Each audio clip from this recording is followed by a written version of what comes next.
I'm Tony Magoo in for Amy Cherry. This local news is a service of Flagler County's Toyota dealer, Beaver Toyota, here to wow you.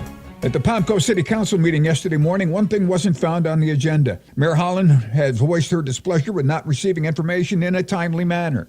I have been increasingly frustrated with the fact of not getting agenda items, but I need advanced material for me to be able to be better prepared. The questions answered in that workshop setting, open dialogue, but I have not had that. Now, that's a managerial issue. Or not getting stuff at all. Stating that you can get it Monday afternoon is one thing, yet we still haven't gotten that Monday afternoon. The mayor cites differences on how the city manager handles issues. When we as a council have asked for something and the city manager takes it into his own account and accord to state how he's going to manage that is frustrating. One of the big issues is communication. There's been a lack of communication. I feel like I know more about our sheriff's department from the communication that comes out of his office than I do our own city. And Mayor Holland has made a decision. Our city manager has opted not to give us a date for his retirement. I wish he would have. I've just come to the point where I think we have to make a decision as a council, and I'm willing to make that tough decision that we terminate our city manager effective immediately. We appoint Flagler in the interim. We want to find a next city manager that's going to move us forward in a direction that we have identified. Palmco City Manager Jim Landon leaves the building. He sunsets 11 years with the city as the Palmco City Council voted 4-0 to terminate his contract with the city effective immediately. Deputy City Manager Bo Falgoux was appointed interim city manager. This portion of WNZF Local News, a service of the Daytona Beach International Airport. Fly to the Big Apple in a New York minute on JetBlue from the Daytona Beach International Airport.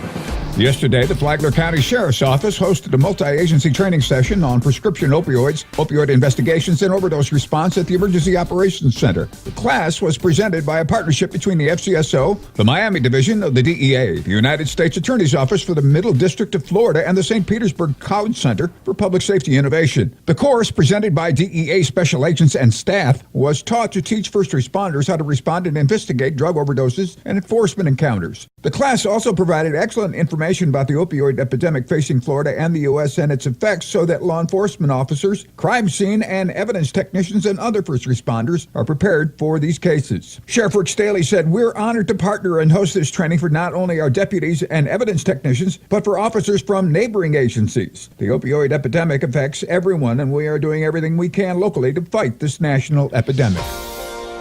Both deputies and dispatchers work hard to prevent suicides here. With more, here's John Arking from the newsroom. 3 separate suicide attempts were thwarted over the weekend in Flagler County. The first was Saturday afternoon at Betty Steflik Park in Flagler Beach when a 76-year-old resident called 911 and told the dispatcher he had a gun and 2 bullets and intended to shoot himself due to numerous medical problems. A dispatcher convinced the man to set the gun down and kept him on the line until he was spotted by the Fireflight helicopter and later passed on to paramedics for treatment and eventual hospitalization. Later that same day, deputies were dispatched to a property just south of Daytona North on the report of a 33-year-old man trying to hang himself. When they confronted him, he took a swing at one of the deputies in what authorities believe was a suicide by cop attempt. He was also hospitalized. Then on Sunday in Palm Coast, a 51-year-old woman threatened to stab herself after her wife admitted to cheating on her, but then denied it when deputies arrived. She, too, was hospitalized following the incident. From the WNZF Newsroom, I'm John Arking.